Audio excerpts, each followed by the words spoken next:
Okay, well, we also, if we have an advanced dancer, then we might want to be looking at some action shots, some jumps, and things like that. I do very carefully do this in a studio because we are actually on a backdrop on a surface that can be slick. If we're doing a backdrop and they're on hardwood, I'll let them do any jump they're comfortable with. If we have a backdrop on a surface that can slip, I'm very cautious about that because if we hurt an athlete with their ankles, or if we fall down and we get an arm hurt or anything like that, that's going to put everybody way behind, and we don't want to ever have any kind of an injury. So I always remind my dancers that we are on a surface, and we're going to start off with we're just going to do one action shot. When you're doing action shots, you need to have your dancer show you what they're going to do, and then you have to determine what angle you think it will look best for the camera. And then the key to action shots is shooting action shots. You just need to do that if you've not done a lot of action. You have to be able to push the shutter a little before the peak point. A peak point's real simple. It's neither rising nor dropping. It's that point when the body has lifted but it hasn't started to drop. It's maximum lift at that point. But to be able to do that, you have to shoot enough ahead of time for the shutter to open and close at the peak point. So that comes with experience of shooting action.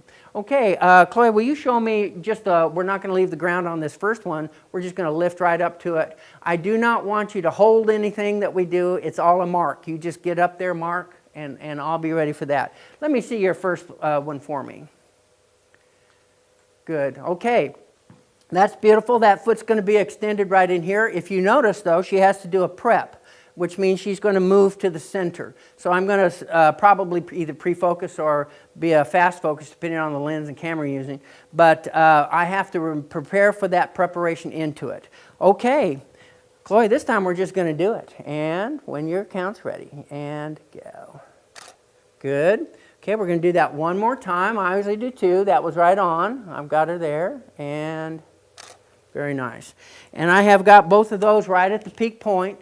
They're right on, looking great. Okay, now we're going to put a little bit of air time in on that. We're going to do almost the same element, but she's going to come off with a little bit of a jump in that one. Okay, I already know what she's going to do, so now I'm just going to let her do it. And very nice, and we'll do it one more time. And very good. Now that one is a little small, so we're going to try that. Give me a little more extension in what you're doing there for me. So we get a little one we want. Very nice. And this will actually work for any of the jumps. We can do very large jumps, very small jumps. A little of it is when you start to get high jumps and things like that, you run out of backdrops. So if you have to, you can step on a small stool, something to get yourself up high enough where you're shooting down. Don't have to, do a lot of post-production cropping and stuff like that on the backdrop. If you enjoyed this video, subscribe, leave your comments. Check out danceposes.com for tips, posing guide, and training. Thank you for watching.